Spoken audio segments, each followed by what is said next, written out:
The docking corridor hummed beneath Elias Kane's boots, a low vibration that seemed to echo the pulse of Velith Prime itself. Ahead, the massive doors of the Hall of Concordance yawned open, revealing a cathedral of blackstone and crystal suspended in orbit. Light from the nearby star fractured through the ceiling's crystalline lattice, scattering into spectral beams that danced across the polished obsidian floor. Beautiful, cold, and deliberate, the hall was a monument to power, designed to remind every delegate of their fragility. Kane walked forward, shoulders squared, each step measured. Around him, guards of countless species flanked the human escort. Some hovered without effort, others slithered on multiple appendages. Each bore a weapon, but their postures spoke more of intimidation than threat. Kane's boots echoed against the floor, a tiny assertion of humanity in a room built to dwarf him. At the far end of the hall, the council assembled. Delegates perched upon platforms of varied height, each species' customs reflected in seating, posture, and even atmospheric requirements. Iridescent insectoids with multifaceted eyes leaned forward, their mandibles clicking softly. Bioluminescent beings floated in grav fields, pulsing with colors that indicated emotion.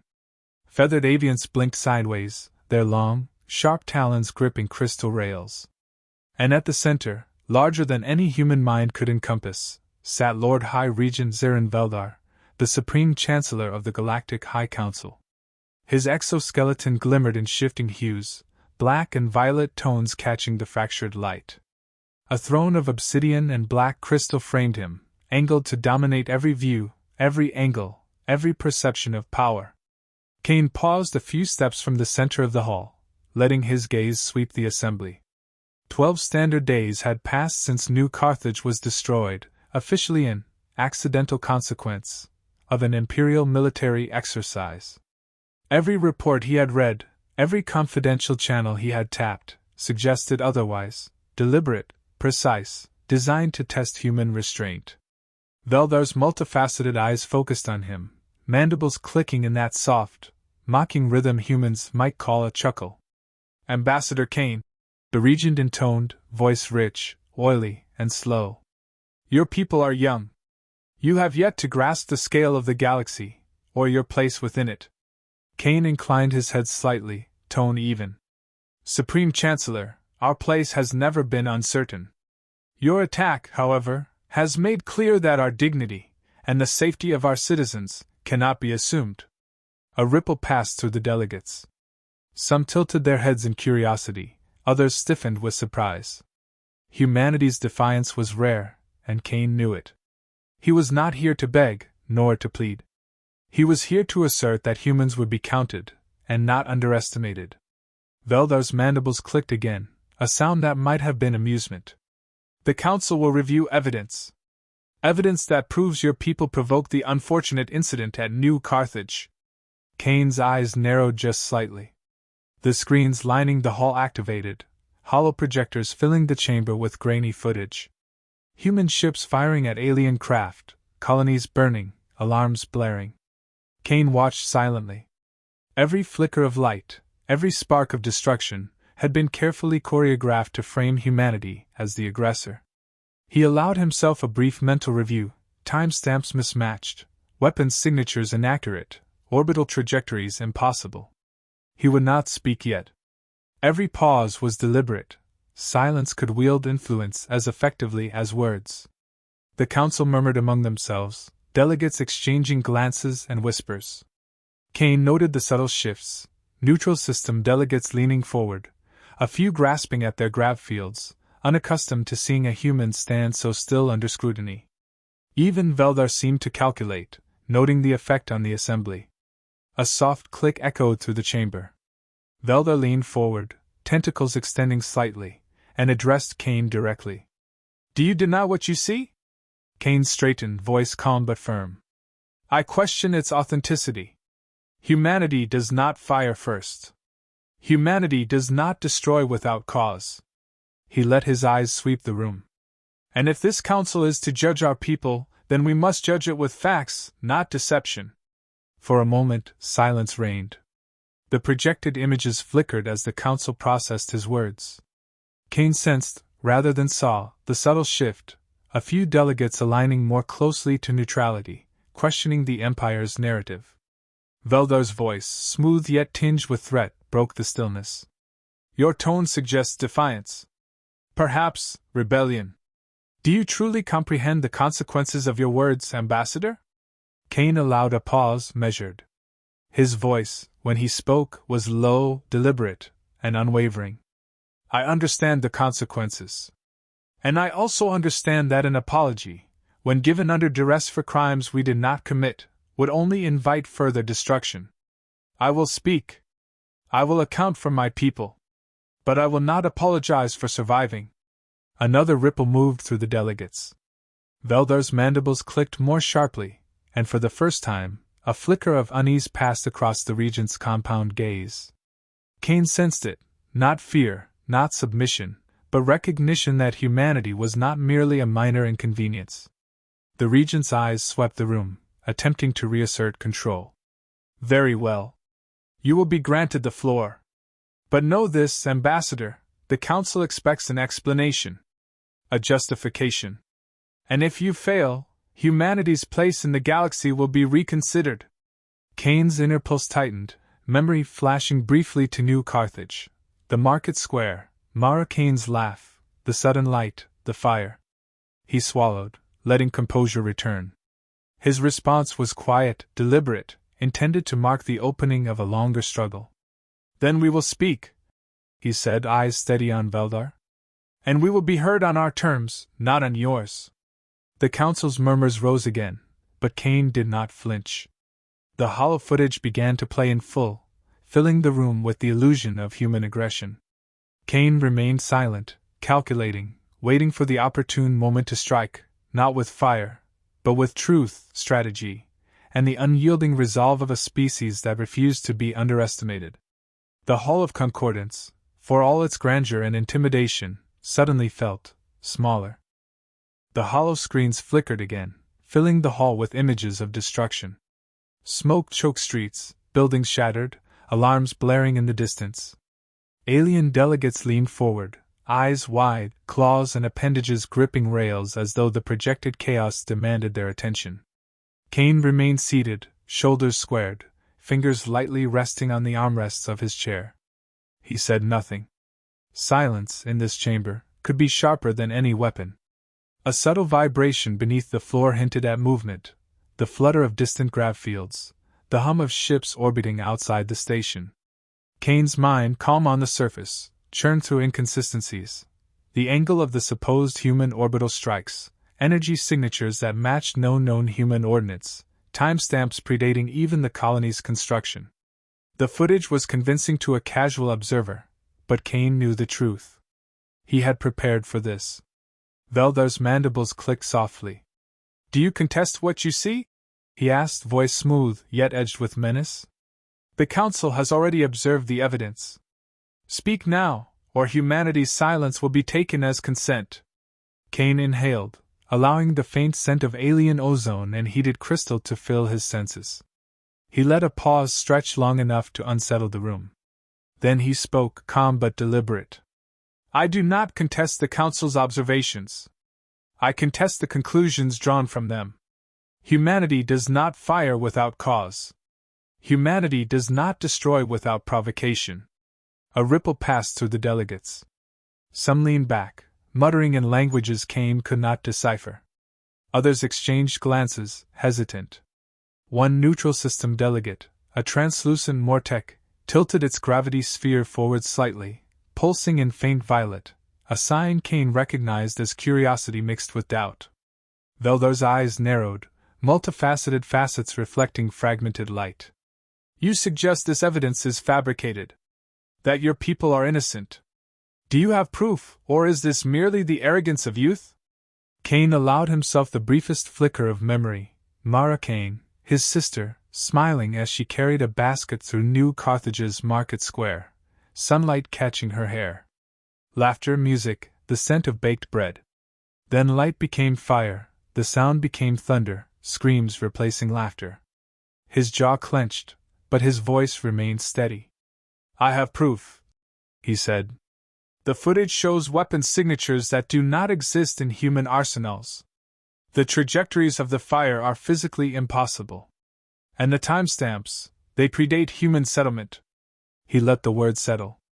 This evidence is a fabrication, designed to manipulate perception, not to reflect reality. Veldar leaned forward, clicking his mandibles in a sharp rhythm. Your defiance borders on insolence. The council expected submission. You risk more than words, Ambassador. Kane's gaze swept the chamber slowly. Every neutral delegate, every species with a vested interest in truth or profit, received his calculated stare. I understand the risk, he said. And I also understand that submitting to a false narrative ensures further destruction. We will not apologize for surviving. We will not bend to a lie. A murmur spread through the assembly. The Mortec sphere pulsed more intensely. Avian delegates shifted uneasily. Kane felt it, the first signs of doubt in the council's carefully constructed narrative. Veldar's tone sharpened, mandibles clicking louder. Then you admit humans are developing weapons capable of threatening entire planets. Your silence is dangerous. Your history of survival implies ambition, perhaps arrogance. Tell us, Ambassador, does your species harbor such weapons? Kane did not flinch. He let his eyes linger on Veldar, allowing a faint pause. If humanity ever possessed such weapons, your strike ensured they would become a priority. But our development is not your concern today. What you should consider is the cost of underestimating a species capable of enduring every adversity. The chamber shifted in subtle unease. Several delegates whispered, projecting uncertainty across the room. Kane had planted doubt without confirming anything. Fear, subtle and precise, spread quietly through the assembly. Veldar's gaze flickered, sharp and probing. And yet your sister, Mara Kane. She was among the casualties of New Carthage. A human death, regrettable collateral, yes? For the first time, Kane's composure wavered, not in voice, but in the weight he carried within. He inhaled slowly, then allowed calm precision to return. Regret, Supreme Chancellor, is a human word. You may claim collateral, but every life taken by your hand is a debt. And debts are collected. A heavy silence followed. Delegates leaned forward, stunned at the audacity, the clarity, and the unspoken threat in his words. Kane's voice, low and measured, carried across the hall. You have mistaken our patience for weakness. That error ends today. Veldar's clicking intensified, a predator's instinct sensing a potential rival. He waved a segmented arm, and the hollow screens dimmed slightly, leaving the room dim, tense, and charged. Your words are dangerous. You flirt with consequences beyond your understanding. Kane's eyes did not waver. Danger is a choice. We choose survival, and we choose to make our voice heard. The destruction of New Carthage was not just an attack on a colony, it was an attack on humanity itself. And that is not something we forget. The silence stretched longer, thick with the weight of his declaration. Delegates shifted uncomfortably, exchanging glances. The neutral system Mortec pulsed deep blue, a sign of recognition, perhaps admiration. A few of the Seraphians whispered in vibrating tones that Kane did not attempt to understand, words layered with subtle approval. Veldar's eyes flickered across the hall, registering murmurs, recalculating strategy. His mandibles clicked slower now, a sign of measured reconsideration. The regent realized that the council had been misjudged. Human restraint had been treated as fragility, patience as submission. And now, faced with calculated, articulate defiance, even the Supreme Chancellor hesitated. Kane folded his hands on the armrest, voice quiet but deliberate. We are ready to speak. Not as supplicants. Not as subjects. But as equals. The council will hear truth, whether it is convenient or inconvenient. A faint rustle ran through the assembly. Even the grav fields of the Mortec shifted minutely, as if sensing the balance tilting.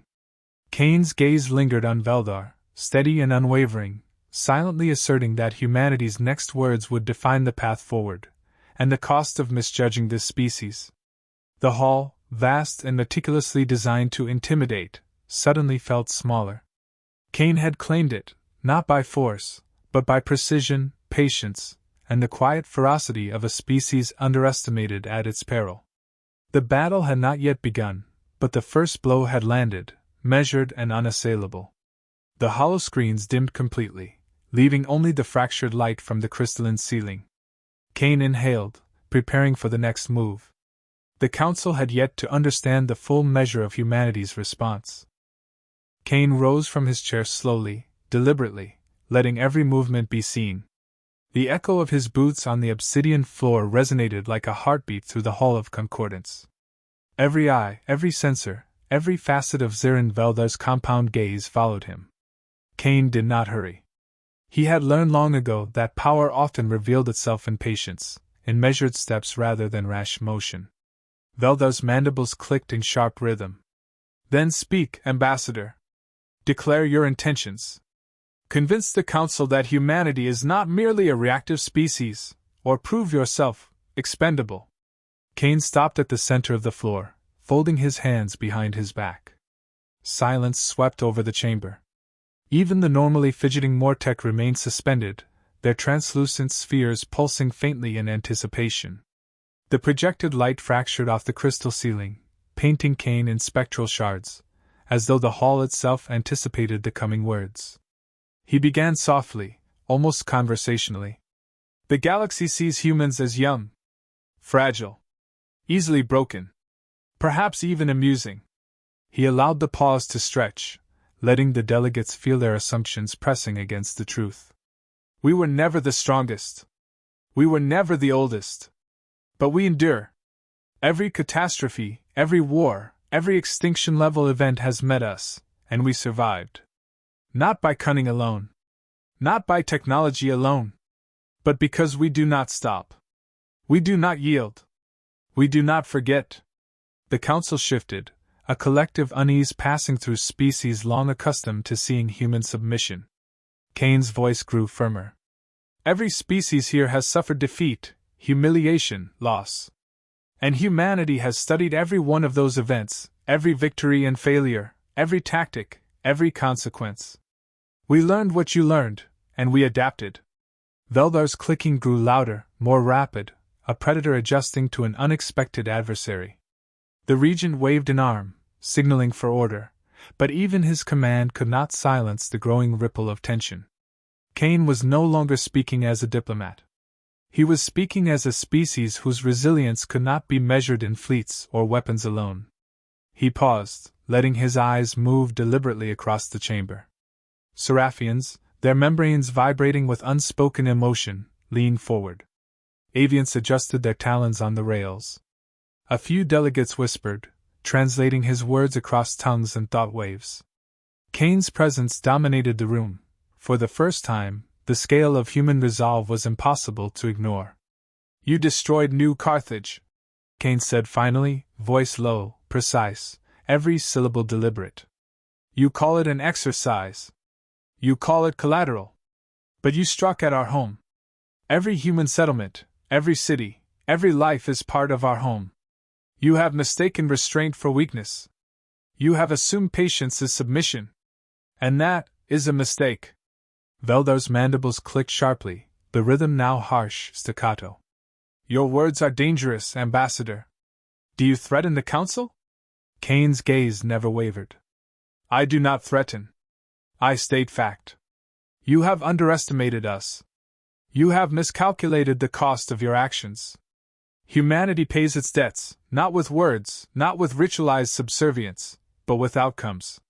Consequences. We do not forgive the destruction of our own. A low hum of whispers spread through the assembly. Even Veldar's closest advisors shifted uneasily, sensing a subtle but undeniable shift in the chamber's balance. Kane had made his intent clear. Humanity would not bow, would not apologize, would not be ignored. And he had done so without raising his voice, without invoking threat beyond the truth of what his species could do if pushed. He pulled a small, secure datapad from inside his jacket, projecting holographic maps over the center of the floor. Trade lanes, fleet positions, hyperspace choke points, human fleets already deployed along critical interstellar routes, unseen, unchallenged, but perfectly positioned to protect Earth and allied colonies. The Council's delegates stiffened, some murmuring, others silently reassessing their assumptions. Veldar's multifaceted eyes narrowed. You would flaunt such movements before the Council? You tempt war? Kane's expression remained impassive. I do not tempt war. I demonstrate preparedness. We do not strike lightly. But if the Empire mistakes patience for weakness, if it mistakes silence for consent, consequences will follow. A hush fell. Even the normally restless grav fields of the Mortec hung motionless, as if sensing the weight of the moment. Kane took a single step back, letting the light fracture across him once more.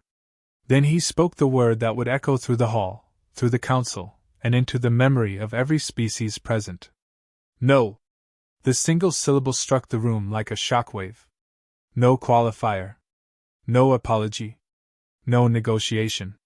Just one human word, carrying centuries of survival, calculation, and unyielding resolve. Some delegates gasped, others whispered, translating the impact in real time. Veldar's eyes flickered, not with fear, but with acknowledgement. A predator recognized the edge of another predator. Kane's voice, softer now, carried a final weight across the hall. Your empire is vast. That only means you have more to lose. And if you misjudge us again, you will discover the cost firsthand. He turned, the movement deliberate and calm, and walked toward the great doors.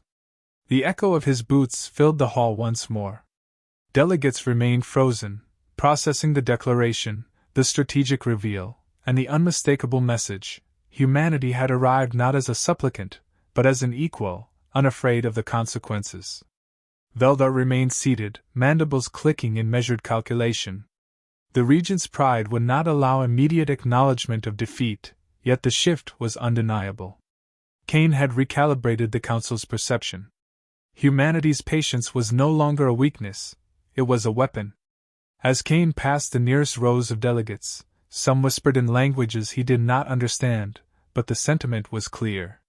Humans were not fragile. Humans were not easily cowed.